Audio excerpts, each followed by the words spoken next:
to me, being of service is the true antidote to the dark sides of my ego. Meaning that when I am truly showing up to be of service for the sake of service, it is not just about what I'm giving, but it's what I'm receiving from it. Meaning, how is it filling up my cup? How is it nurturing me? How is it filling the well for me to then come back and give in a greater capacity? So it's like I also can't be of service if I'm emotionally broke, mentally broke, if my nervous system is broke. It's not just financially broke, but like I can't help a lot of people if I am so depleted of my resources, mind, body, spirit, money. And so what that being of service, when it's truly in divine in alignment for the sake of being of service with no other motive of just helping somebody, what I receive from that is probably greater than anything that I could ever give. Welcome to It's Not What You Think, the podcast that takes you on a transformative journey to rewrite your story of greatness and reawaken your soul's purpose. I'm your host, Celine DaCosta, a subconscious mind expert, master coach, and believer in the limitless power and magic that lives within all of us. My intention in this podcast is to propel you into your next level of success so that you are free to create the life that your heart most desires. Through deep, actionable insights, personal stories, and world-class guests, I'll provide you with the tools, strategies, and resources you need to unlock the fullest expression of who you're meant to be in this lifetime so that you can consciously design a reality that is beyond what you could have ever dreamed of. Join me on this journey to personal growth and evolution, and let's live our lives in accordance with our highest soul's calling. This podcast is your weekly check-in to help this path become more simple, obtainable, and fun. Thank you for tuning in today, and now let's dive in. Hello, soul family, and welcome back to another episode of It's Not What You Think. Today, I have with me a friend, a sister, and one of the most phenomenal coaches that I know is Julie Solomon. So I'll give you a quick little intro and Julie will introduce herself more deeply. Julie is a personal branding coach. She's a best-selling author. She's a chart-topping podcaster. And most importantly, she is a powerhouse of a woman who has a huge heart and truly cares about being of service and teaching people how to influence in an integrated and empowering way. So a quick little story about how I met Julie. I was actually, this was back in the day when I was still a Forbes columnist, and I was collaborating with a friend because we were looking for some key players in the industry who were focused on building a purpose-driven business.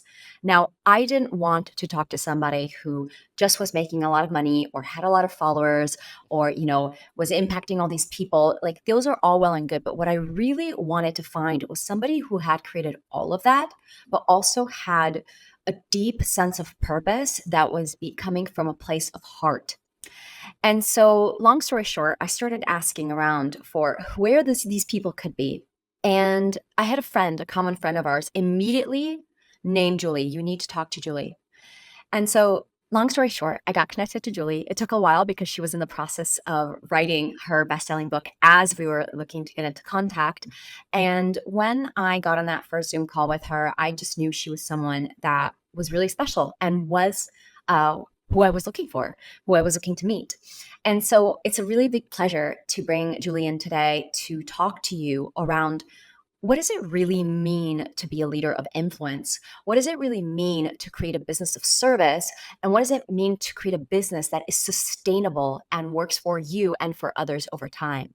So Julie, welcome to the podcast. And if you can give us, I did an overall introduction, but if you can give us a more formal introduction of yourself, and then we're going to dive in.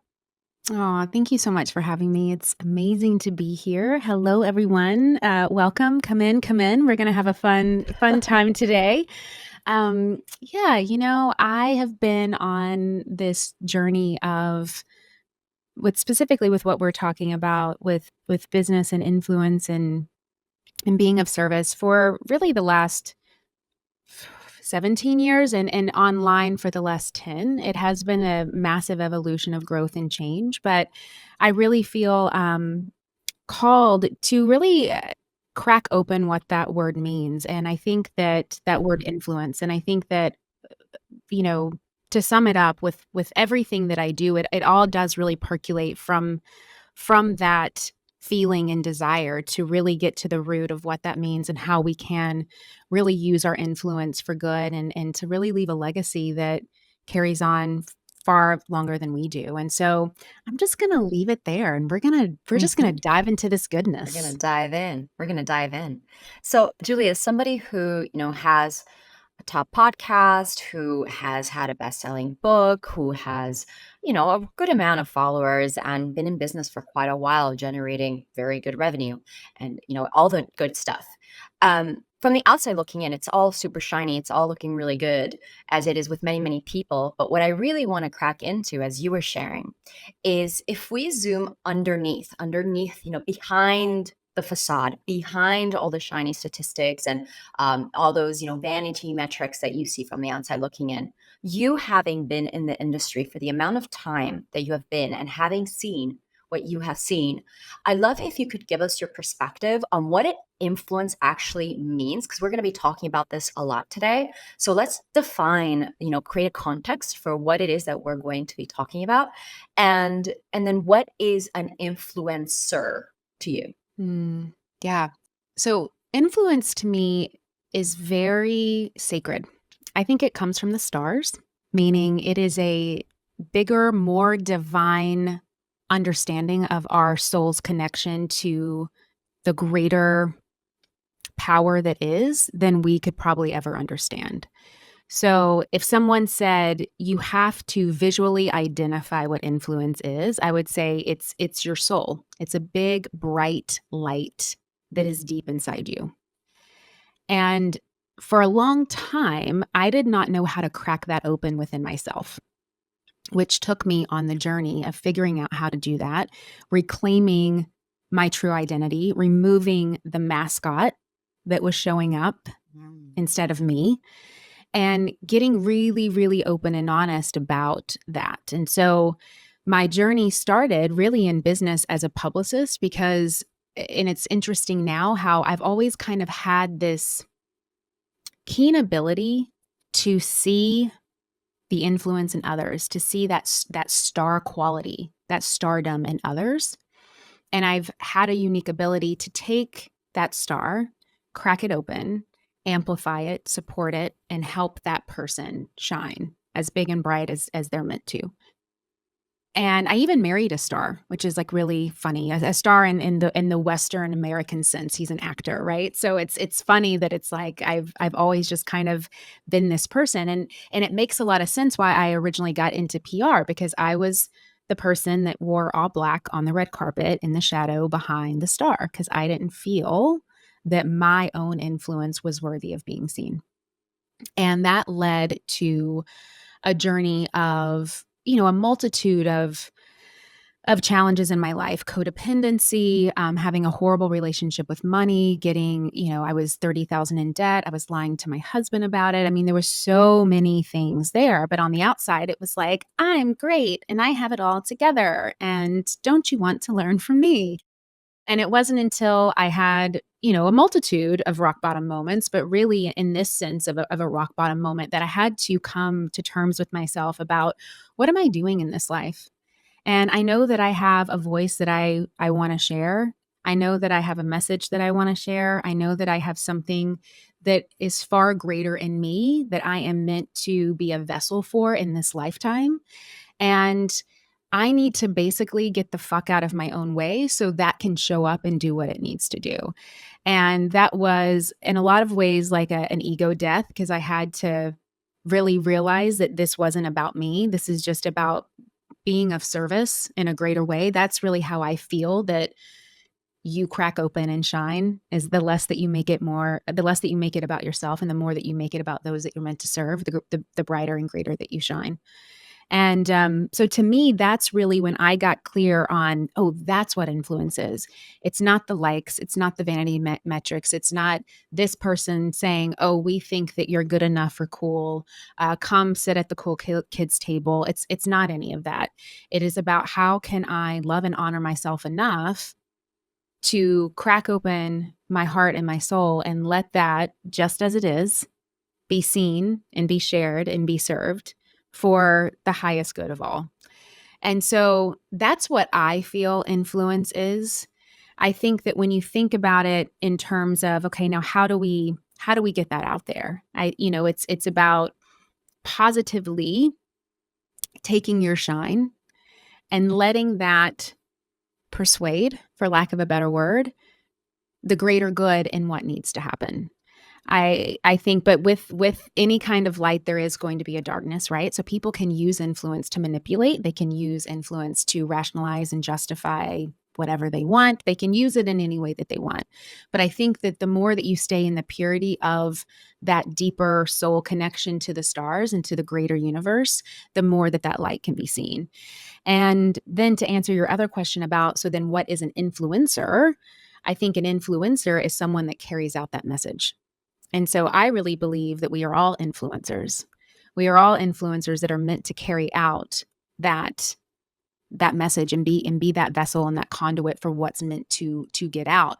The homework for us in that is, can we get out of our way enough? Can we make this less about us enough for that influence to actually be seen and be shown the way that it was intended in a deeper cosmic soul-led way? Beautiful. Wow. When you said initially that it's from the stars, I just got truth bumps all over my body. And I love that perspective because it just plugs you right into that bigger soul purpose. And what I have found also being in this, I use the facetious, version of the word influencer, being in this influencer world. For the past 8 years, I have just witnessed this complete disconnection from Mhm. that, or from, maybe not, people aren't defining it the way that you're defining it, but it doesn't really matter because the core stuff, like, you're articulating it, you're giving it the language that is in accordance to Julie's soul. But the stuff, like, the reason why I got truth bumps is because the stuff that you're touching, that you're talking about, is truth. It's really what this work is about. And there's 1,000 different definitions of that, but it comes down to that stuff. And what this brings up in me is this curiosity around, for people to, when you said, everyone is an influencer, and I believe that as well. But what I also know to be true is that most people don't believe that about themselves. Yeah. And so I'm curious about, what can it look like? Or what is that journey of tapping into what that soul, that what are your stars? Let's put it this way. Like, what are your stars for anyone who's listening? And, if you can also speak into, you said, the light side and the shadow side, because what I have found is that there's like this very crusty, big ass layer that's happening right now of the influencer world and the dark underbelly of what people think it is to be an influencer, which I think actually turns off the people who want to shine their light. Are like, I don't want to be like that. If that's what an influencer is, I don't want to be like that. So would you be able to, demystify this? And for whoever's listening, it's like, how do I touch my stars, and how do I cope with the situation that I don't want to be associated with what's going on in the world? Does that make Yeah, sense? totally. And I think because the word has gotten hijacked and it's gotten used and manipulated for a lot of things that like are just gross, Yeah. about how we feel about social media and just the inauthentic, flaky, crusty layer of like darkness and complete detachment to one's true core self and Mm, vanity and gluttony and, all of the things that are dark and shadowy. And especially when we don't face those things and we don't get through to the other side of them, they take the lead. And I think mm, from a public marketing, gimmicky, content curated perspective, that is unfortunately the season of social media that our generation is in, that like we have to, I think we have to walk so the future can run, so to speak, when it comes to that, of Mm. like, we've got Mm-hmm. to do this, realize that this is not the way that it goes, and like get to the other side of it. And so, Sorry mhm, to chime in, but I think something that's like bing bing bing a bell before mhm. you continue with the rest of your answer. Can you give a little bit of open up the curtains as to what this dark stuff like icky stuff that's going on so that people can, because I think we're all kind of knowing what we're talking about, but it might Yeah. be helpful to just help people diagnose what's happening so that they don't think they're crazy for seeing it and being like, is this normal? Like, can we open Yeah. that for them? Million percent. So, I mean, just to kind of just rattle some things, right? Like people paying for followers and their platform not being real. People lying about how much money that they're making. So people think that they're making a lot of money and they invest in their courses and programs. People that have absolutely no business in this current state of consciousness that they're in to actually show up and say, I am someone of influence. I'm an influencer. You can know, like, and trust me and let me lead you when they haven't even led themselves. People that focus too much on things like, let me push this piece of content out. Let me just focus on marketing. Let me, just create a lot of funnels. Let me, we're seeing this thing now where I don't know the right term for it, but someone can buy a course and then they're not even learning anything. They're just, when they purchase the course, they then just get the IP right to then go and sell that course to other people. And they're calling that monthly recurring revenue, where I'm like, wait a second, I thought monthly recurring revenue was just like a membership, right? Like if you create a membership, it creates monthly recurring revenue for your business.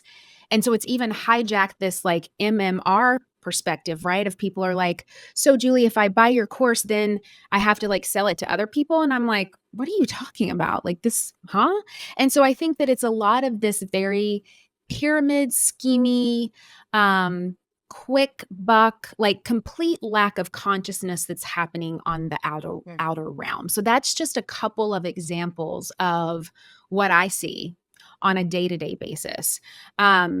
People also schlepping a lot of product. When you think about brand deals and brand partnerships and affiliate opportunities out there, people putting their name, their likeness, their name behind something that they've never even used, that they don't believe in, that they haven't even tried themselves.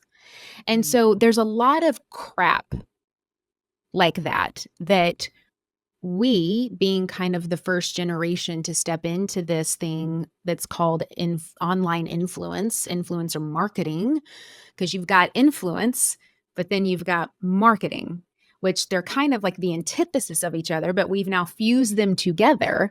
So we have to like swim through the mud and the muck to get to the other side to actually have a really beautiful synergy of those things. Because I am someone that I've explained to you what I believe influence truly is. And I'm also someone who loves marketing. I majored in marketing. I have a marketing degree. I think marketing can be a great, powerful, beautiful thing if and when it comes from a pure place of intention. So, long story short, I think all of this is happening because most people haven't done the work, which means that they're, instead of using their shadow to get to fuse with light, they're just like living in this murky, dark, gross, crusty place. And then they're just like bleeding that out into the vessel of the world on social Yeah. media. And we call those people of influence. Like, influence, I'm supposed to be influenced by what? By their toxic masculinity. I'm supposed to be influenced by them spewing hate. I'm supposed to be influenced by them, basically, when you think about your own social media platform, I would never let someone walk into my house, poop on my floor, rub it around, and walk out my door. So why am I allowing someone to do that in my social media home, in my social media space? So I think that there has been some sort of a cleanse and a clearing that I think has started, but I do think that we have a long way to go. So the more that I can just stay rooted into what I believe influence is really about and what the greater divine intention of influence is. And the more that we can get that out there, and the more that people can get off their flippin' phones and go heal themselves, then like the better we're going to be. And so I don't know if that answers your question, but that was epic. Thank you so much. That that's was how I really take epic. it. Yeah. So that takes care of the dark side. It is so, because Mhm. sometimes people are like, am I crazy? Am I crazy? And like, what's wrong with me that I can't schlep Mhm. this gummy bear hair vitamin? Or what's wrong with me that I can't get, I can't make $1 million in a day off of my course launch? Or what's wrong with me that like Mhm. I can't fit? And it's like most of the time, it's not real. Like, hello, the Matrix. Like, it's Mhm. just, it's not real. So if Mm. it is true that that is not real, then what is real? Mm. And like, can we play there? Can we have fun there? And so to me, that's what I really find the juiciest. Like, yes, shadow is real and all of those things that I was saying, they're going to be there, but they're all just meant, I think it's just like the universe's way of like, are you really ready? Are you really ready to get what you want? Are you really, like, you say that you want this kind of life, this kind of energy, this kind of perspective, this kind of experience? Are you really ready? Because I'm going to dangle all these carrots in front of you that are meant to distract, that are meant to help you avoid things, all these little, maybe even addictive, like type of things to see, like, are you really ready? So I kind of see this whole idea of social media just kind of being this like game with humanity of like, how ready are we really to tap into the greater consciousness? And like, can we use it as a tool to rise up, or is it going to just completely encapsulate us all and then we like all implode and become robots? To be seen. To TBD. Oh, well, that takes care of the dark underbelly of Yeah, it. there you So now go. let's go back to the light, and let's dive into that piece. Okay, so you said what is real? Like, can we do it in a way that's more real? And that goes back to the stars. I want to hear about the stars, Julie. If someone's listening and they're like, okay, well, I'm glad I'm not crazy. Really Right. happy to hear that. Really happy to hear that the BS that I thought I was seeing is actually happening. And by the way, it is happening. I second everything that Julie said. Mhm. So then now what? You really want to become a true influencer. You want to find out what's real. You want to shine that true light. You want to reconnect back to the stuff of the stars. Like, now what? How? Where do we go? Yeah. So from my experience, first get off your phone.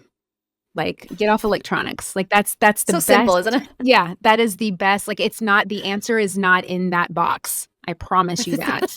It's not, no matter what they want us to think.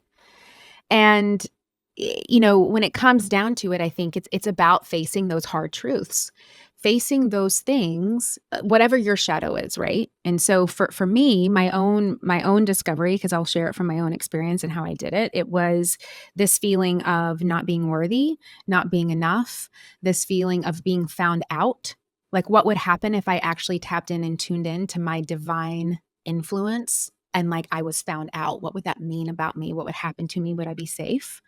Really having the ability to be aware of all of those things that are coming inside you. And then once you're aware of those things, the beauty is you can start to accept them for what they are, and stop letting them kind of drive the vehicle, so to speak. Like, they can all still kind of be there, but it's like your highest self, your greater divine self that is connected to the stars, to the greater consciousness, can then step in and start to drive and start to lead in a whole new way. And so that to me is how you do it. And it just simple, practical things. Get off your phone, get outside with no shoes on, and like anchor into the energy of the earth. Like, we are so disconnected to, there's energy in the phones. Like, the magnetism that we get from electronics, and how that can actually disconnect us from the natural magnetism of the earth's core, is like so real. So we have to remove ourselves from all of that type of electricity and root into the magnetic force that is the earth, that is water, that is nature. I do a ton of walking in the forest. I live in Nashville, Tennessee. And so geographically, we're landlocked. So we don't have an ocean. And a lot of times people are like, oh, but that just, and I'm like, well, there's a good, there's a positive and a negative because we don't have oceans, but we have these lush, lush valleys. We have these rivers and these lakes, and we have these beautiful, beautiful trees everywhere, and these forests, and everything is so green and opulent. And, I live in an area that a lot of natives, I mean, this is where, Native Americans lived and grew and raised their children. And literally on the land where my house is, there's a river right behind me. And so there's a lot of powerful connection to earth that if we can tap back into that, no matter where you live, even if you're in New York City, and there's a lot of noise, like the more that you can tap into that. And so for me, it was about going inward, getting really connected to the earth, taking those walks and allowing myself to start to hear more of that inner calling, more of that inner influence. And like, what does that want to say today? How does that want to show up? What does that inner calling of influence want to share today? And with that comes intentionality. And I think that's another big key is like, instead of just wanting to create a brand just to create a brand or post something on social media just to post something, or this idea of like, oh my gosh, it's 3:00 and I've got to like hurry up and post something today because I got to make sure that like I sell something and I get my offer out. It's like, what's the intention behind that? Like, check the motives. And so the more that we can come from that place, it allows you, when you go offline, reconnect with source, reconnect with yourself, reconnect with that divine influence, the more that you can actually tap back in a way that is really pure and intentional, and it is led from that divine cosmic place. And so for me, that's how I tap into the stars and kind of be the vessel to let whatever needs to come out, come out.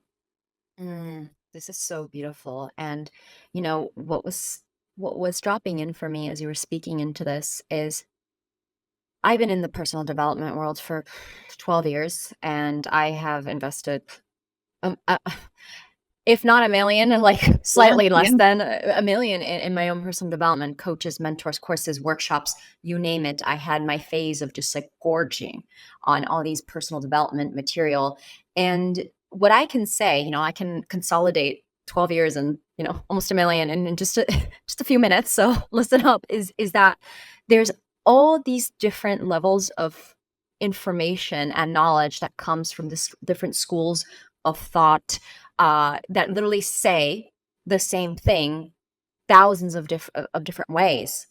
And what I have found ultimately, no matter how much I know or how many mantras I have up my sleeve or how intricate my morning practice is, this connection that you're speaking of, it is quite simple.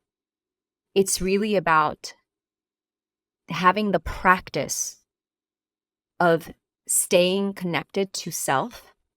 And as one of my mentors has drilled into my heart and my mind, is there is nothing that anyone can tell you that nature can't reveal to you. Mm. Nature has every single answer that you're looking for. That's how the natives received their information. Mm. That's how Machu Picchu was built, through the Mhm. stars, through the earth, through that connection to everything that is within and around us. And it's beautiful to hear you share this, because it's funny, because in my group program, which is called Business by Soul, and it's very unconventional, because the first third of the program is all about creating the practice that connects you back to soul.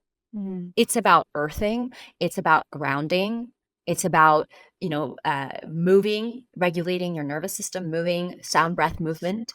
It's about finding your unique way of staying connected to who you are, and to hear the answers directly from God, source, universe, rather than looking for them externally, rather than taking this little phone box and looking for it inside here.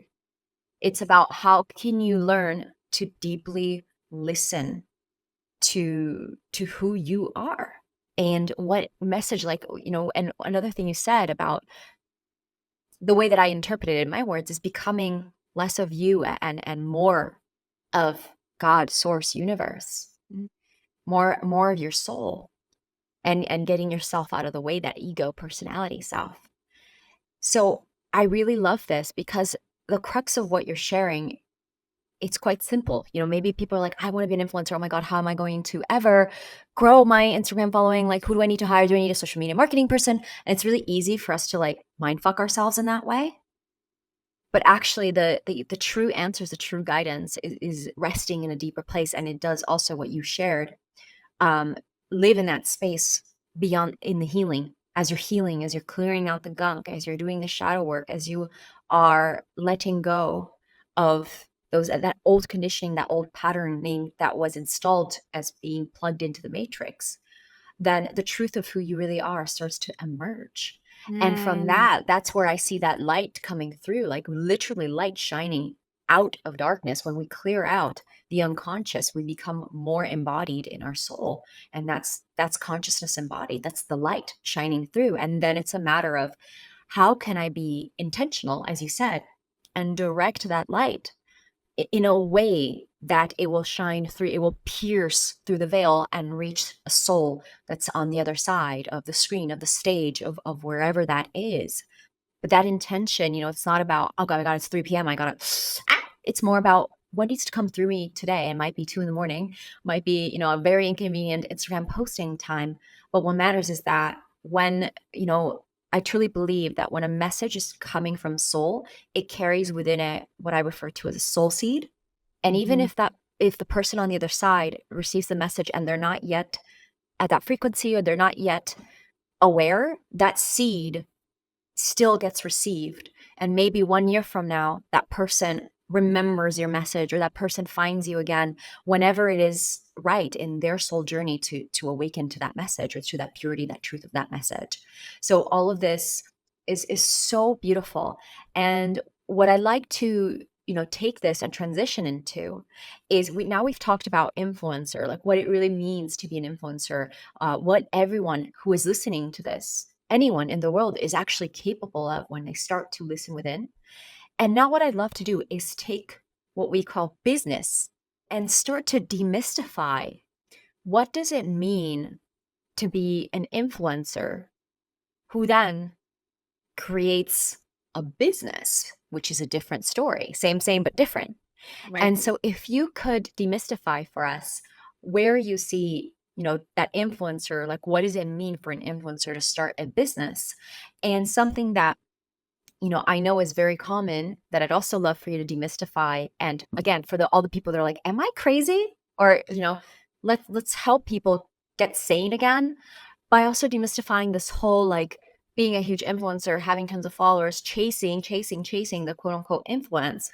Does that actually equal a successful business? Does that actually equal money? We already know the answer to that, but I'll Right. leave it to you to Yeah. burst that bubble. Yes. So I would love to kick this off. It actually just reminded me of a story that came up very recently with a girlfriend of mine that's kind of the metaphor for this. So I have a friend here in town named Leah. She's an herbalist and a tea maker. And I live on 3 acres on a lot of land, and we've got horses and goats and donkeys everywhere, right? Which means we've got a lot of what I would call weeds. We've got a lot of like high grass and weeds. And so the natural reaction when someone sees that is like, we've got to mow this down. There could be poison ivy in there. There could be something that we don't like. It doesn't look good. Like, we got to clear these weeds out. Well, Leah was with me one day and she was like, okay, before you mow all this down, let me take me to the back by the river real quick. And I was like, okay, where are we going with this?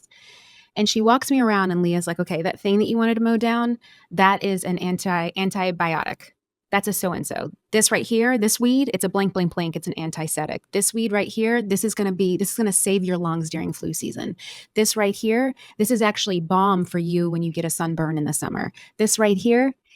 And it was so phenomenal how easy it is for us at the surface to be like, oh, these are weeds, these are gross, we need to mow it down. And Leah's saying, no, this is actually Earth's medicine for you to keep you growing and thriving. And the way that I connect that, right, to influence Wow, in chills. business, I know, right? It's just like, she's like, you're about to take all of these gifts. Like, this is literal medicine that people just take a mower and mow down every day. because they want to make room for things to grow and things to heal and thrive, even though this is the very thing that's actually going to grow, heal, and thrive you that's already here. So how this relates to influence in business and what I see a lot is that a lot of the times people innately just reactive. I don't say innately, reactively, because they're not tapped in and tuned in. They think that what is there, the weeds, is not enough. That what they have coming to the table as it is not enough. And they need to fear it. They need to change it. They need to fix it. They need to plow it down. They need to get that lawnmower and just mow it all down. And what ends up happening because of that, when they mow themselves down, they're stripping away their background, their life experience, any kind of expertise that they have, the value, what people naturally have always come to them for. Because it's kind of, when people say, when it comes to this thing, you've just got that it factor. Or when it comes to this, I know that I can always call Celine and count on her. She's always going to give me the best advice or the best feedback about this specific thing that I have a challenge with. And when we think about that and we think about, okay, now how do I monetize an online business? We're so quick to just mow all that away and strip all that away because we don't feel that that's enough to sustain us and feed us and heal us and help us thrive. And then we're left with kind of this nothingness that we then try to capsulate and formulate into some kind of business model. So my biggest piece of advice, and the first thing that I always try to work with clients on, is just as you are right now, exactly as you are, what can you bring to the table that feels in integrity for you, that feels in service of others, and that lights you up enough that you can tap in and tune in and take a next step? Because this isn't about you having to learn something else. This isn't about you having to now go buy a course to figure something out. Just with what you have now, like my backyard and all those weeds, just as it is, what can we start to gather and pull and cultivate and harvest to build something with it, instead of plowing it all down and having to think that we have to create something else? So I always love to start there because I really don't think that people give themselves enough credit.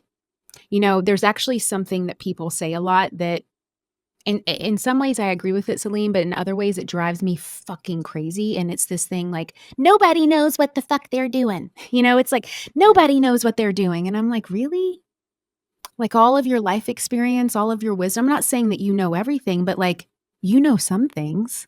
You know enough to get you here. You know enough to be tapped in and tuned in enough to think, hey, I want to create an online business. Why do you even have that inkling? Because you know that there's something within you that is calling you to do something. So you actually do know a thing or two.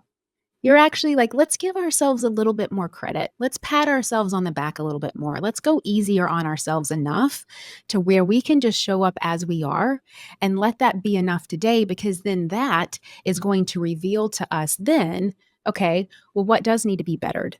What does need to be strengthened? What does need to be learned? What can I drop more deeper into? What do I maybe want to pause on? And we're not going to know any of those things if we're just starting from this, let me force myself into a box and become something that I'm innately at my core not even supposed to be or meant to be doing. And so that's really the first step.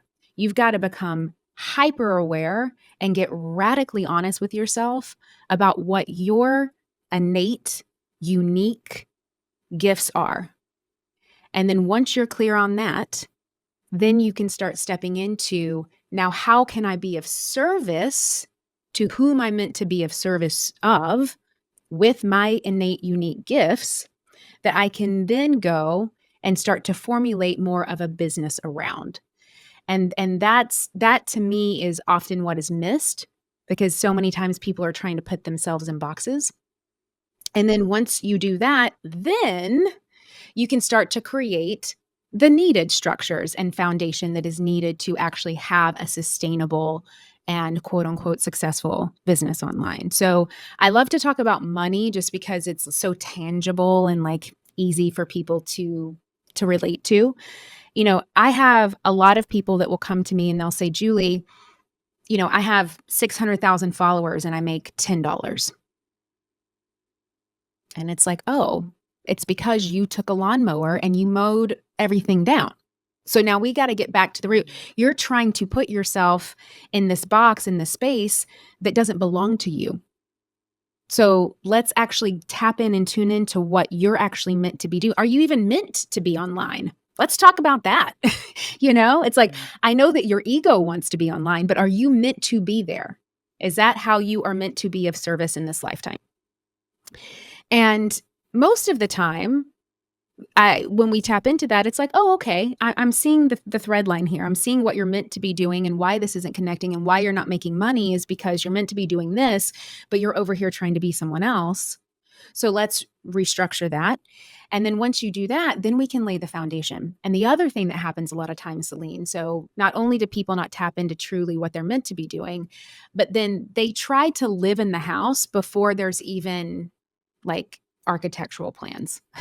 Like they're literally trying to like live in a mansion and they haven't even invested in having someone draw the plans out yet. So like there's been no plans drawn. There's been no contractor called. There's been no, wood ordered. There's been nothing. And they're wondering like, why don't I have a roof?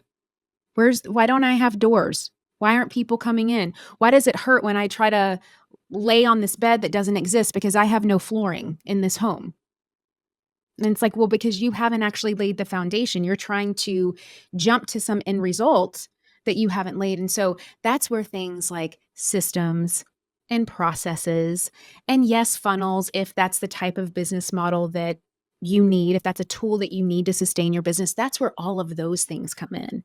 But because they're not sexy and because they're not fun, people like to avoid them. And that's why I love to say, and I coach my clients on this idea, Celine, of loving boring money. And what I mean by that, like I have them, it's like a mantra. I love boring money. Boring money is so sexy.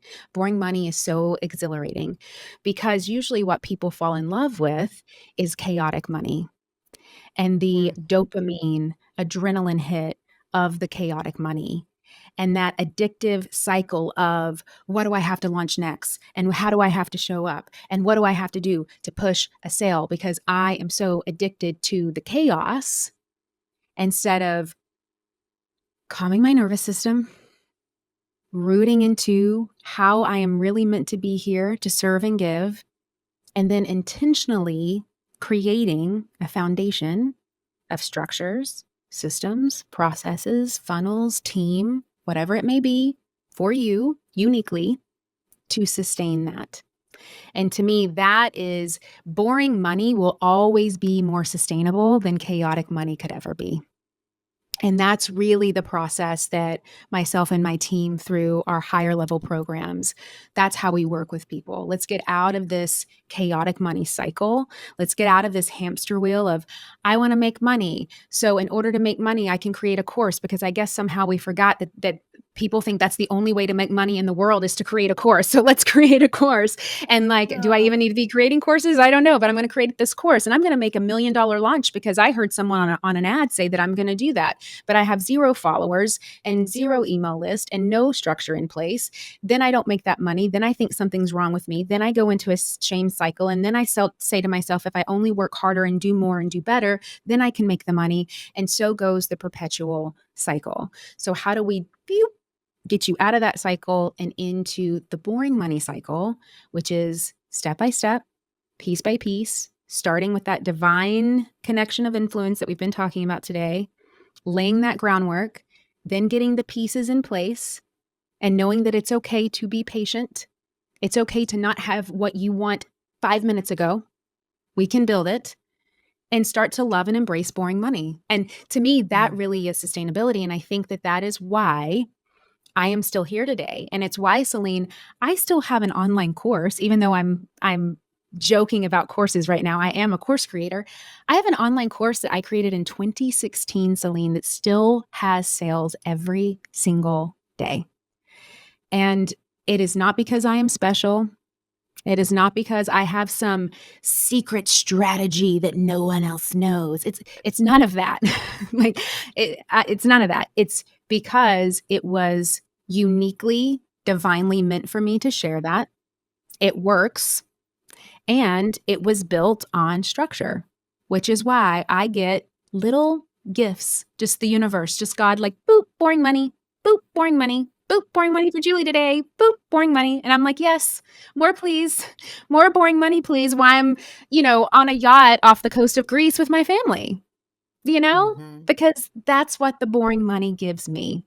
So, and it's all relative. You may be like me and you may want to be, in Spain or Portugal dancing and having a good time with your family, or you may be someone that just wants to be able to buy a pair of jeans off of the full price rack for once, right? Like whatever is relative to you is relative to you when it comes to money and how you want to use money and spend money. But that is really the ultimate freedom is I'm going to have this boring money that sustains the type of life that I want to live while also supporting my ability to share my influence with the world. So Mm, that's mm, that's mm. the drop in. I don't know if that helps and answers your questions, but that's what came through. I love boring you I just fell in love with boring money. You just Mhm. reframed boring money for me. That's amazing.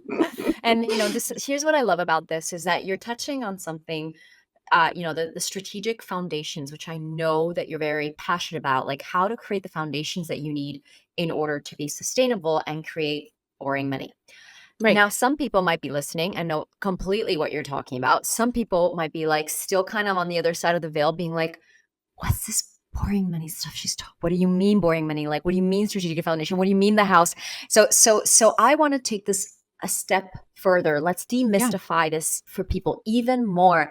And if you can drop us into what specifically do you mean when it comes to creating strategic foundations, especially because I know some of the creatives out here might be allergic when they heard the word systems, and they might have Mhm. like they might have contracted and shut down. So every Right. listen up, open up, breathe, Mhm. deep belly breaths. If we Yep. can safely hold these beautiful creatures and Yes. just be like, let's Yes. let's ease them into strategic foundations in a non-scary way. For those Yes. of you who already got this locked in, listen up. Maybe this reframe might be supportive. And if you could also open up the curtains as to what does boring money look like? Is it like you're creating a membership? Is it you're creating a course like real estate? Just the same way that before you were giving examples of saying like, people, influencers who are operating in the dark side, and here's what it looks like would be Yep. so great to show people like what's on the menu, what's available and possible for them.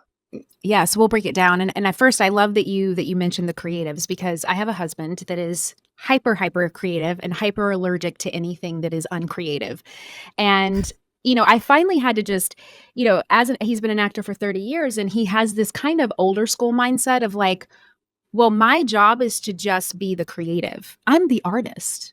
Like, I don't need to market myself. I don't have to look at a contract. I don't worry about the money. I have people that do that. I'm the artist. And I don't mean to say that in a condescending way. We're all artists. We're all creative beings. I don't care if you're a doctor or you're an actor. My point to that is a massive form of resistance. That is your ego coming in hard because there is some kind of truth about that you don't want to face. You either don't understand it, so you're trying to run away from it, or you're scared of it, or something. And so I want to just notate that because I think the awareness is really, really important. I actually spoke once in a room full of photographers and they viscerally like hated me because I was basically saying you need to be your own publicist. You need to be your own marketer. There is no one coming to save you. I don't care how big of an artist you are. You have to be it all if you're wanting to monetize your artistry. If you don't care to monetize your artistry, then go be you. But if you are looking at social media or the internet as a way to monetize your creative endeavors and your artistic endeavors, there is a part that you have to play in getting yourself and your message out into the world. So, just want to say that. And as we drop into this, there's so many different ways to cut this cat. It could be a membership, it could be a coaching program, it could be network marketing, it could be brand deals, affiliate marketing, it could be courses, whatever you choose your own adventure. But essentially, this is how boring money is made. And I think a lot of times why people start to feel so bad about themselves is that they will hear that someone had $1 million launch, like so and so had $1 million launch because they launched a course. So on the outside looking in, if you think about it like the tip of the iceberg, right? All you're seeing is someone having one course, maybe doing a webinar or doing some kind of training to sell the course. And then it's like, oh, that one course made $1 million. What they're not seeing, which goes below the tip of the iceberg, is all of the other upsells and downsells and cross sells and mini products and all the other things that are attached that stack on that offer to make what might have been a $299 course. It's now a $1,000 sell because of all the other things that people are purchasing.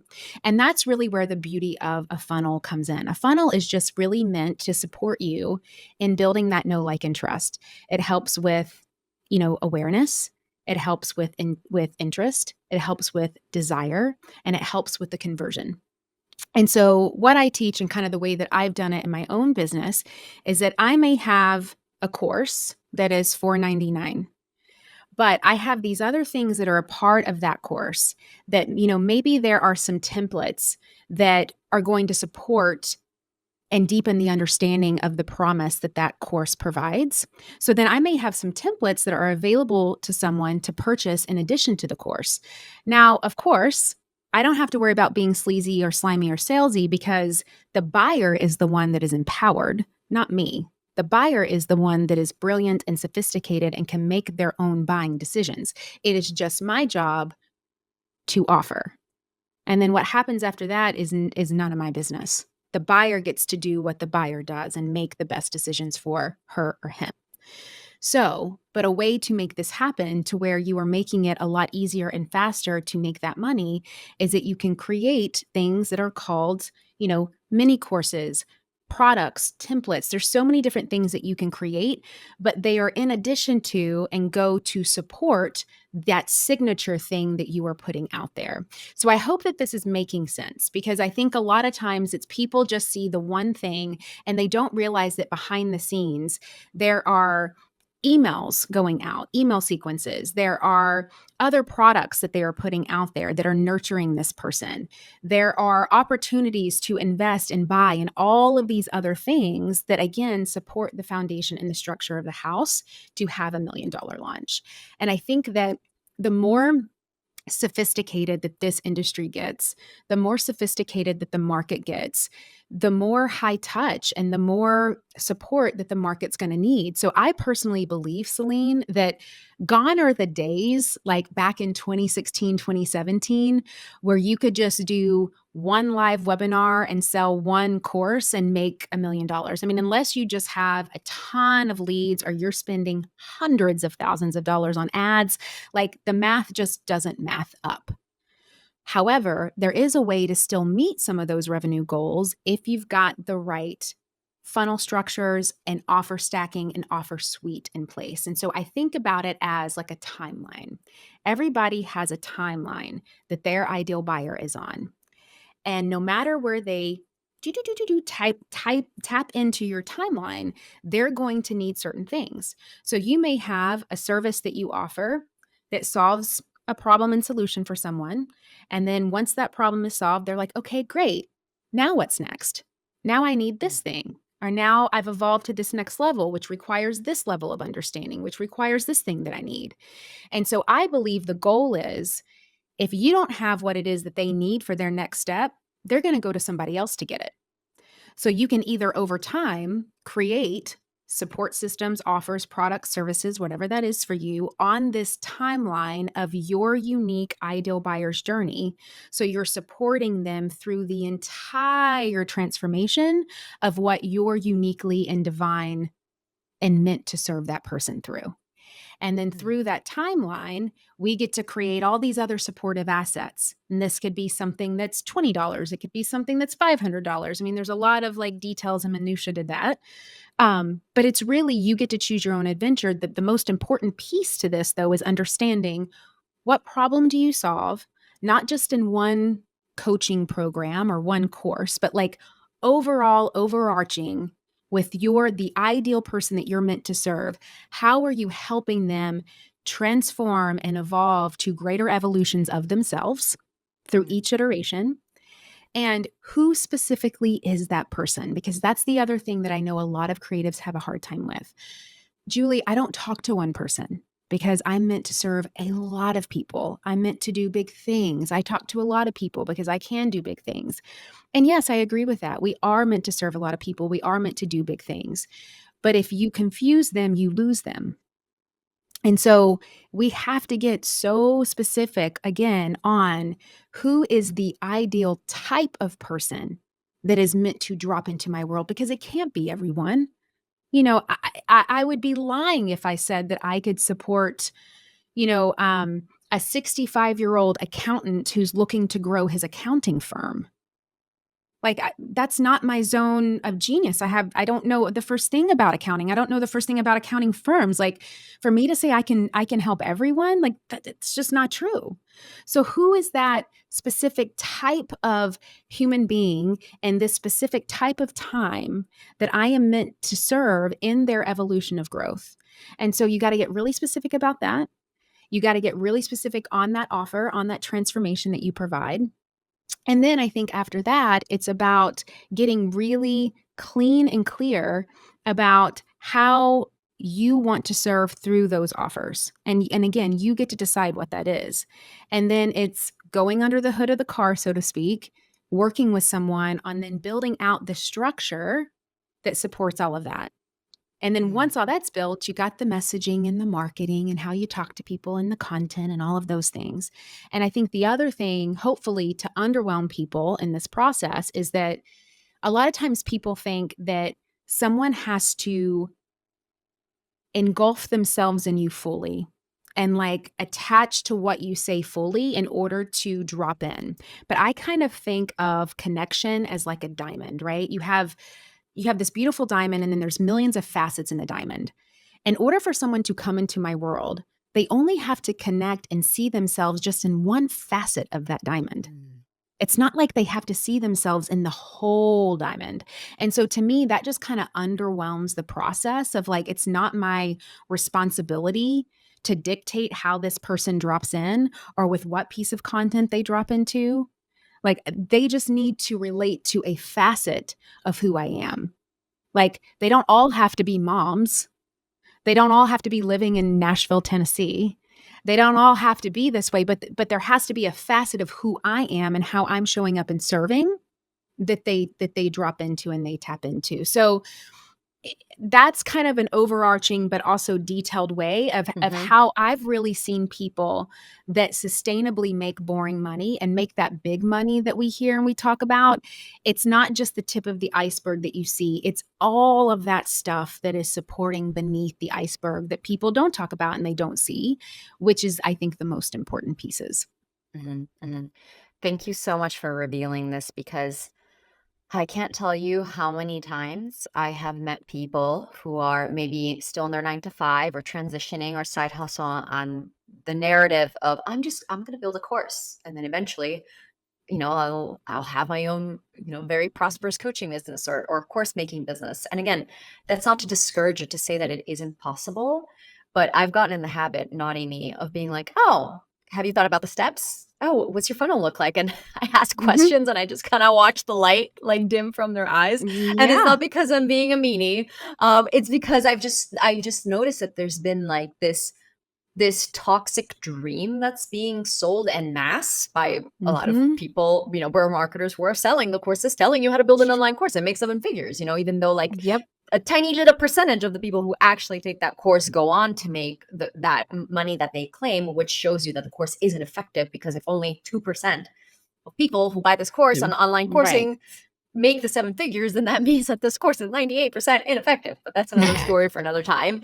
But I see a lot of this like this fake, like this opium dream of I'm going to make a course and then, I'm going to make $1 million, like that chaotic money that is, again, the root of that really comes from having a dysregulated nervous system. It's having, the things that I talked about when I was on your podcast. It's having those unresolved traumas that cause us to consistently seek that validation unconsciously, to seek that dopamine hit unconsciously, and then leads us to, leads people to build that, what you're saying, that business that is really founded on chaotic money and doesn't have that stability that we call boring money.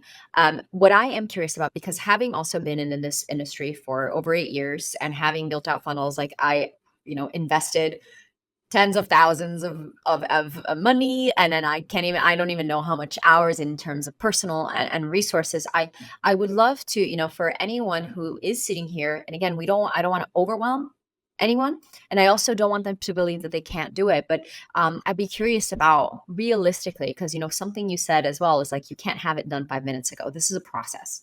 So Yeah. what I like to, like, what I'm feeling into right now when I tap into the collective is like, there's a part here that's like, okay, I need to get my business off the ground. I'm going to start monetizing. Like, let's go. I'm ready. Let's do this thing, Yep. which has its light and it has its shadows. And then there's the other part that's like, all right, but I don't have a mansion. I have a plot of land right now. I need to build. I need a blueprint. I need an architect, which has its light because it's that stability, long-term planning, but it also has a shadow, which is, oh my God, I'm not an architect. I'm not a thing. I don't have, tens of thousands of dollars to invest in my business right now. Or, who do I hire? I don't even know funnel people. So what I would love is to, if we can strike a balance for those who are listening, of understanding how can you build that entire structure that creates sustainability that you've spoken about, but for someone who doesn't know, who's an artist, or who doesn't know what's the cross down downsell emails. What do you mean, Julie? Like, Right. that's a lot of work. It is. Like if we can give it a realistic pulse, because it Yep. is a lot of work. And also, I don't want anyone to think that it's not doable for them if that's what their soul's calling is. It's to, don't want to discourage them. So can we find that balance of, yes, it's work. Yes, you're going to need to build it. And also, there's a light at the end of the tunnel. Yes, for sure. And I think that it's, I love that you were talking about, like, yes, it's work, because anything that we truly feel divinely called to do, and we talked about this too, Celine, when you were on my podcast, like, I believe that if you are divinely called to something and the purpose is that great, then there should be no amount of excuse that would ever keep you from living that out. Right. So rooting there, and also like life's right, like there's life and kids and the dog and like complexities of things, and people have debt, and like, yes, and how do I make it happen? And so there's actually an acronym that I use for my clients that I can walk you through. It's called growth. And there's 3 stages within the growth acronym. So step 1, and this is like if you were starting bare bones plot of land, steps 1 through 3 is where you're going to be living right now. Step 1 is goal definition. So this is about defining what your unique offer methodology is based on that greater problem and solution that you solve. So any coach, any course creator, any membership, at least I believe, you have to have a problem that you solve. Otherwise, no one's going to buy anything from you unless you're solving a problem for them. And I believe in the magic of specialization and the magic of a methodology. And you can think about it like this. Like, let's say that you had a nodule in your throat and you wanted to go get it checked out. Would you invest more in like the general doctor down the street, or a throat specialist who specialized in the exact type of nodule that you had? I would want to go to the specialist. Like, I have a big problem that needs to be solved. I want to go to the specialist. So this really goes back to this idea of like, we're not talking to everybody and we don't want to be generalists. So in order for an offer to really stick out among the saturation, to really pop off, to really shine, it needs to be backed by the unique methodology, the process, the system, the curriculum, the step by step by step by step that you are taking someone through to get to that greater solution that your offer solves. That's step 1. That's G.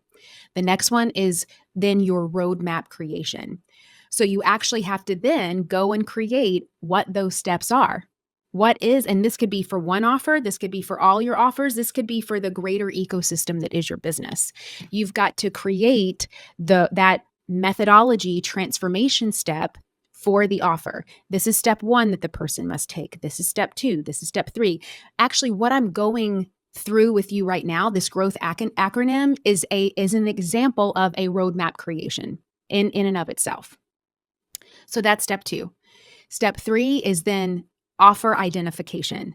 You have got to uniquely and specifically define and declare with confidence and ownership the exact type of person who needs this transformation based on what you've uncovered in step 1 and step 2. So that's GRO. That's kind of step 1 of this whole phase. Steps 1, 2, and 3, GRO. Then we go into the second phase. So once you've completed phase 1 successfully, which is goal definition, roadmap creation, and offer identification, we go into what's called workflow structuring. So this is where I'm probably, again, going to lose some people because I just said workflow and I just said structuring, but stay with me. This is where you have to decide on what that signature offer is going to be and any other offers that you may have to support it. So let's say that your signature offer is going to be a coaching business, right? So within your coaching business, you may have a membership, you may have online courses, you may have a mastermind, you may have a high-level coaching experience. Maybe you've got some books that support your coaching methodology and mission, right? You've got to decide on what that signature is for you, and then all the things are going to support it. And then that's when we create that timeline that I was talking about earlier based on the above. So we've got to create that timeline. Okay, like, so first someone needs to read my book. Then they need to come into this membership. Then once they've been transformed there, then they need to come into the course so they can get X, Y, and Z. Once they're transformed there, then they need to come into my mastermind so we can do X, Y, and Z. Once they're transformed there, then they need a VIP day. Like whatever that is for you, you've got to create that timeline. And then you have to, this is like where your scientist, like magic has to come through. You have to connect how one offer leads to the next to create an ecosystem. Because what we don't want is a bunch of different offers that are siloed that don't talk to each other. That is not how you get boring money. That is how you create a lot of work for yourself. So if we can create an ecosystem where each of these offers, and again, I want to tell you, you could be someone that just has one offer and that's like your thing. Or you could be someone that has 10. You get to decide. You are the creator of your own business. You're the CEO. You get to decide. But no matter what that is for you, you have to connect, if you have more than one, how one offer leads to the next. So you're creating an ecosystem. So these offers actually talk to each other and sell for you so you don't have to constantly sell them yourselves. The easiest way to do that from a structural standpoint is through funnels and automations. If you don't know what a funnel or an automation is, I would say the easiest thing to do when we get off this podcast is just to go Google it. That is going to be the easiest way for you to visually and conceptually understand what an online funnel and an online automation is. Don't pay someone to tell you what that is. It is easily Googleable, okay? So you can at least go and learn by definition what that is. Okay, so that's phase 2, workflow structuring. Then we go into the final phase. We have GRO. Then we go into the final phase of T and H, is testing and validation is T. And this is where we start to take your offer or offers and we start to launch them organically. Because what we want to do is we first want to validate them in the marketplace. We want to make sure that the offer's landing. We want to make sure that it's calling in exactly who it's meant to serve. We want to make sure that the messaging and the marketing is dialed in. And if it's not, we need to go and tweak and refine and zhuzh. But that's what organically putting them out there, letting people know, hey, I'm open for business. This is who I am. This is what I offer. This is who I serve. This is why it's important. Come in, come in, come in. And then once that's been validated, how do you know it's been validated? People get results. People start to see the transformation that your offers promise. People start to say, holy shit, I can't believe this is working. You start getting transformations. That's when you know the offer's been validated. And then once it's validated, you can start to do H, which is harmonized selling. This is when, if you want to, you can run ads behind your offers. This is when you can start to create the upsells, the downsells, the order bumps. If you don't know what those are by definition, Google them. They can be these little kind of tiny offers that support the greater offer. But that's when, once it's validated, you can create these things to support the harmonized ecosystem selling of your greater offers. And then from there, you just scale. And so that's really like step by step by step by step how you make it happen. Kaboom. Love it. That's clear. That is very Mm-hmm. clear. Thank you very much. Mm-hmm. Well, let's now that we've gone deep into the lands of Deep, you know deep. anyone y'all that are still with us, thank you so much. We're gonna end with a bang. We're gonna bring them back up into service, back up into the stars, because we've just gone deep into the earth, into the practical, into the Mm-hmm. strategic, and that was so valuable, Julie. We are Thank in the you. volcano. Yeah, We are we are, in because the because volcano. people talk about this stuff, but then they're like, blah, blah, No. blah, blah, blah. And it's just like, please clarify what this actually means. But I love what Yeah. you share, because in these steps, it's like, if you're looking at a barren piece of land, do the GRO.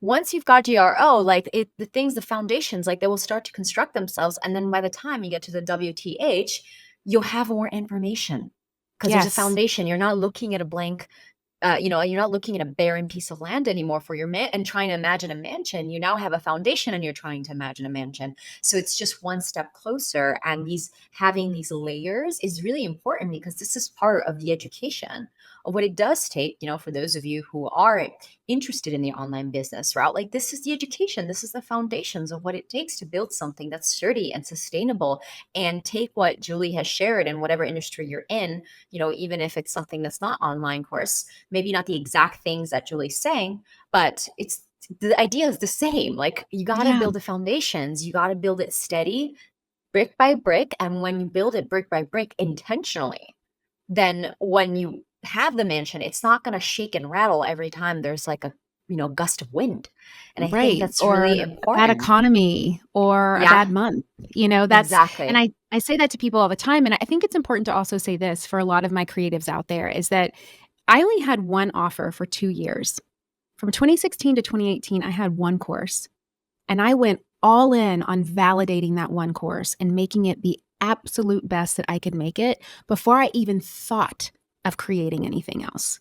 And even though Mm, I knew that there were other things that I could create and other ways that I could serve my ideal client, I just went all in on that.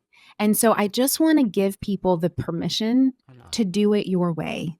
Like, mhm, underwhelm yourself, like, just with who you are today, with what you have. What is that one thing that you could put out there, and if you want to monetize it, that you could monetize to be of service, and it can really mm, be your own way. And so the breakdown that I just gave you is kind of like pie in the sky. You have the most sustainable, boring money business that there is, but you build. Like, Celine had to build, I had to build, we evolved, we grew. The kind of business that I had 10 years ago looks nothing like the kind of business that I have today. And I think that just the more that we can give ourselves permission to grow and evolve and just make it really honest. And that's why I'm glad that we're having this conversation, because I think it's so easy to look at certain educators out there and just think, well, easy for them, they've got a team for 20, or easy for them, they've got this highly produced thing, or easy for them. And it's like, yeah, but where you're starting out today, you could uniquely create something that is so amazing for you. We don't have to compare and despair. And I think that that's mm, really important to remember. I made 7 figures off of one program because I made it the absolute best that it could be for the very specific type of person that it was meant to serve. And I think mm, that there's a lot to be said there. So I just want to make sure that I mhm, notate that, because I do believe in the power of an online business. I know that you do as well, Celine. I believe in the power of being completely remote. I can work from anywhere, the freedom that that gives me, the power of being able to have a shitty day and still make money, and like to not have to worry about that.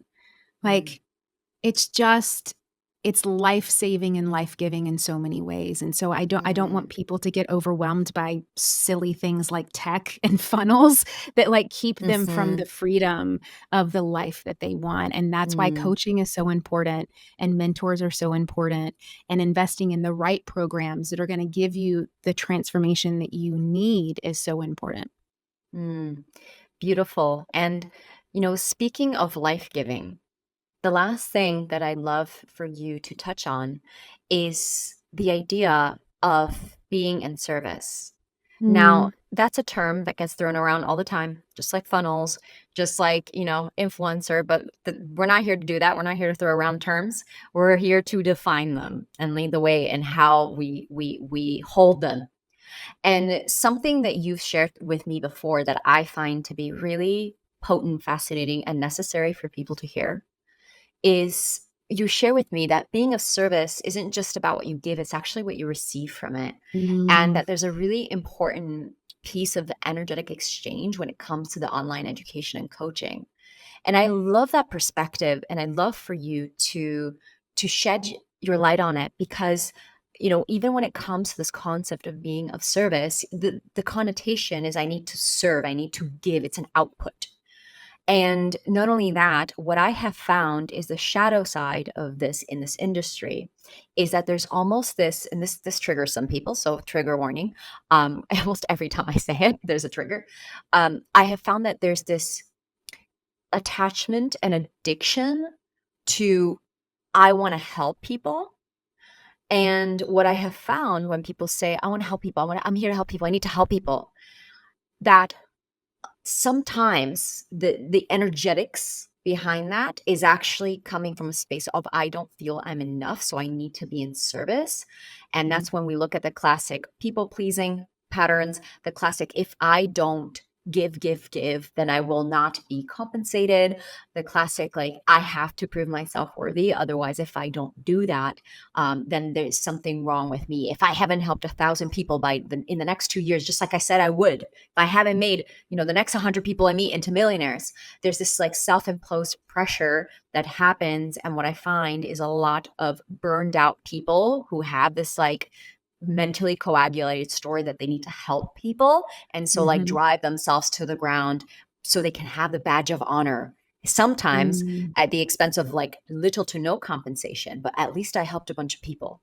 And what mm, I would like to shed the light on as well is that when it comes to helping people is really asking like where does that come from? And it's not an easy, it's a confronting question because mhm, there is the I need to help people. I want to help people from the ego because I need validation so that I can feel dot dot dot, right. which isn't actually that Helping altruistic. people? It's really Right, self-serving, right, and that's the shadow, but it looks good on the outside because it's like a great badge, like you're helped right. a lot of people, like, well, how could you possibly be unhappy?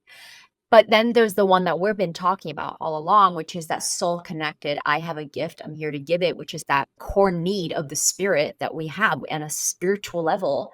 We as beings, like we have these core needs to grow and to contribute. I believe it's innate in all of us. And so, Mm, so yes, this concept of receivership from service doesn't get talked about as much as I'd like to hear about it. So let's start that trend and talk about the other side of serving, yeah, not just the giving, and but the receiving as well. what you said, I mean, I'm probably gonna say something that's also a trigger right now because I love that you were talking about, like, when you feel the need to give or to help, like, what's the motive? Is it because you need to feel important because you don't feel important inside of yourself? Um, I believe that people pleasing is a form of control, which also it's like check your motives. Like, are you helping because you want to please, because you want to control something, because you feel so out of control in other areas of your life? And the other thing that I think is important to say here is that you can't help a lot of people if you're broke. Lay it on that. You just can't. You can't help a lot of people if you're broke, not in the capitalistic universe that we live in right now. And this is where, I get a lot of healers in my space and they just say, well, easy for you to make a lot of money because you teach people how to make money.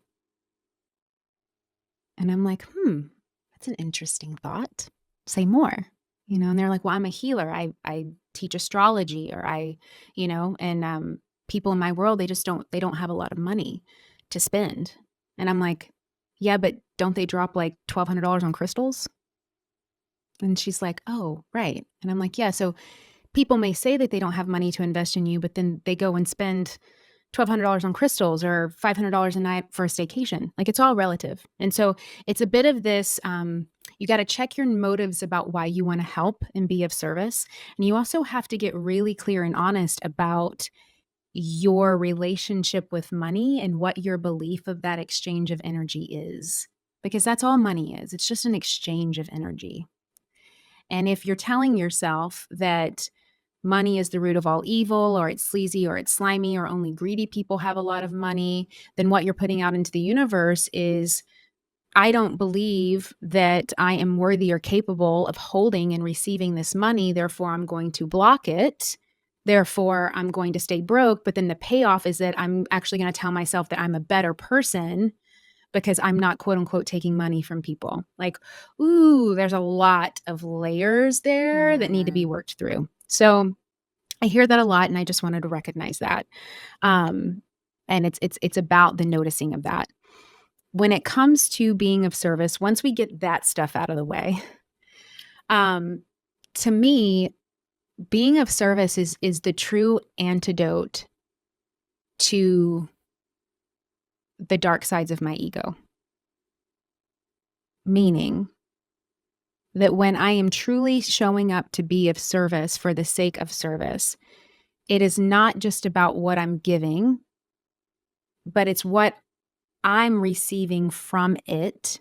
Meaning, how is it filling up my cup? How is it nurturing me? How is it filling the well for me to then come back and give in a greater capacity? So it's like, I also can't be of service if I'm emotionally broke, mentally broke, if my nervous system is broke. It's not just financially broke, but like, I can't help a lot of people if I am so depleted of my resources, mind, body, spirit, money. And so what that being of service, when it's truly in divine in alignment for the sake of being of service with no other motive of just helping somebody, what I receive from that is probably greater than anything that I could ever give.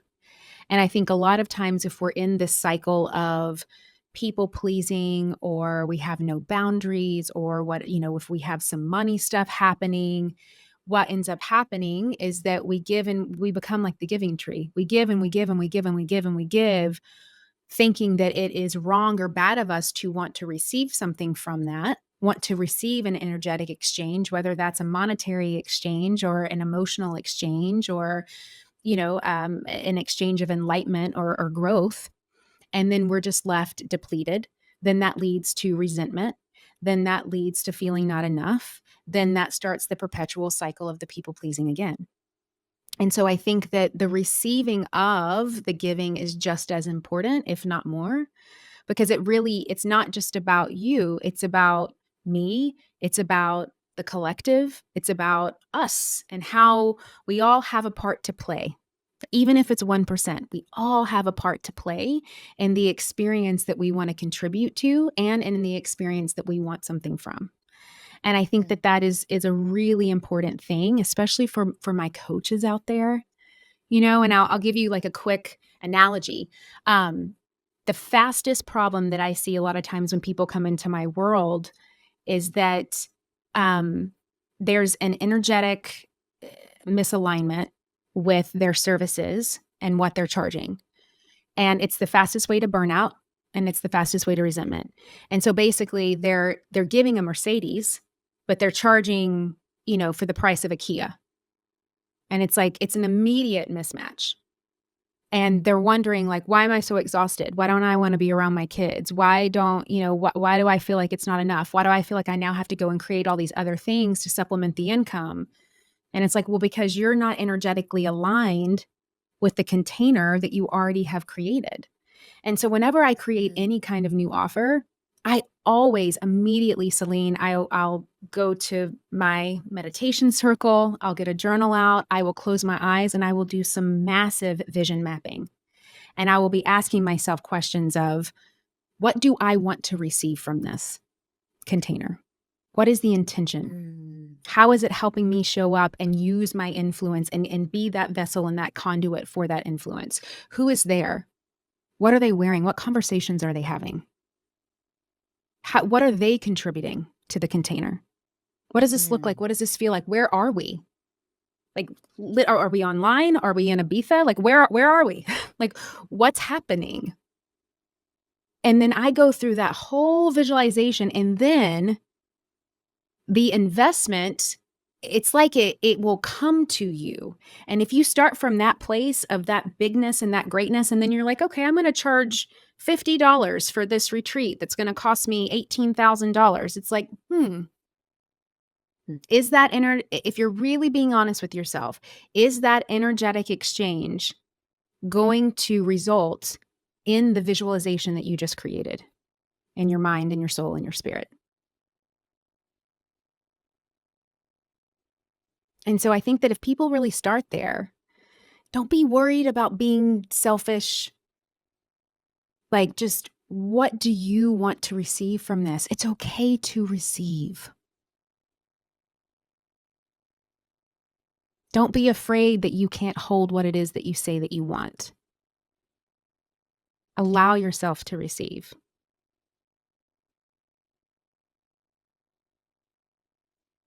Steps, steps, steps, steps, steps, steps, steps. Yes.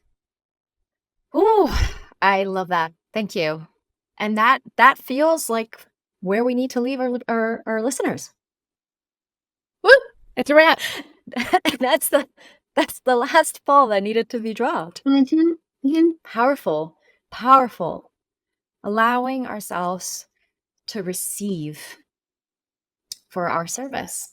And one of the things, there's a quote that I once heard that reminded me of what you're sharing. The gift of the giver is giving. And it took me a while to deconstruct that. And what you're saying, I feel is that quote dovetails so perfectly into what you're saying, which is the gift when we're giving from overflow, from a full cup, then what you actually can receive is so much more beyond. And not only that, it allows you to give and it allows you to receive. It's the laws of nature. It's how it works. It's the law of reciprocity. It's how we restore harmony within ourselves, within nature. It is that, because that's what nature is. It gives, it receives, it gives, it receives. It strikes that balance. So thank you so much for speaking into that. I think a lot of people are going to hear that and be like, oh, I needed to hear this one today. Beautiful. Well, as we begin to wrap this up, before we do, that was epic, everything that you've just shared. And I'm sure there's a lot of people here listening thinking, where do I get more of this woman? What do I do? Where is she? Would you be able to scare them away too much? No, that's okay. If they're listening to this podcast and they're regular listeners, they know what They're not scared. This is just another Tuesday. Like, it's right. This is this is nothing. So I'd love to know, where can we find you? Yes. So I tend to spend it on, really, I'm not on any other social media platform but Instagram. Like, I have accounts in other places, but like, I deleted my Twitter one or whatever, whatever that's called now. I'm never on Facebook. Like, I'm just on Instagram. I hang out there. I'm pretty consistently, intentionally, engaged there. I have a beautiful community there. I have a beautiful broadcast channel there. It's like super juicy. I love my broadcast community. So you can find me there at Jules, Juls Solomon, Solomon. I also have a podcast called The Influencer Podcast. You can listen to that wherever you love to listen to podcasts. It is very strategic heavy, but also easily digestible. So I really try to break things down in bites that people can not only consume, but just take action on, because I feel like that's the whole point of strategy, is not to just get it in your brain and like comatose yourself, but to actually take action on it. So that happens there. And then if you want to just learn more about me, you can go to juliesolomon.net. I wrote a book a couple of years that you can find wherever books are sold called Get What You Want. That's a great place to just dive more into my story and my world. And if you want to get in touch, you can just DM me on Instagram. I believe that, like, we used to do this thing called talk to each other that I don't really know if humans do a lot of anymore. So I believe in the power of just speaking to another human being. And myself and the incredible people that I have the pleasure of working with inside my small but mighty team, they believe that. So, we're not siloed. It's not like you have to fill out a form to talk to me. No, just like DM me. You can send me a voice text. Like, we can talk, we can chat. Let me know if there's any way that you're feeling called for me to support you, and I'm happy to direct you to a podcast episode or something else. So just let me know. I have coaching programs and all kinds of stuff that we can talk about if that's your thing. Beautiful. Well, thank you, Jules. That was epic, clear, strategic, digestible, and super fun. So thank you so much. And for those of you Thank you. listening, if you love this, remember you can always screenshot, tag me, tag Jules, and let us know what you thought about this episode. All right. Until the next time. Thank you, beautiful humans, for tuning in to today's episode of It's Not What You Think. If you loved what you received today, make sure to subscribe so that you don't miss out on future episodes, and leave us a review on Apple Podcasts, as it helps us reach even more amazing listeners like you. If we aren't already connected on social media, come receive even more tips and inspiration by following me on Instagram at Celine DaCosta or visiting my website at CelineDaCosta.com. After listening to this episode, I invite you to take a few moments to reflect. What stood out to you? What were your key takeaways or breakthroughs? And if there was one action step you could take from this, what would it be? Thank you again for joining me on this journey. I'm sending you so much love, and I can't wait to connect in the next episode. Until then, keep sharing your unique gifts and living out your most magical life.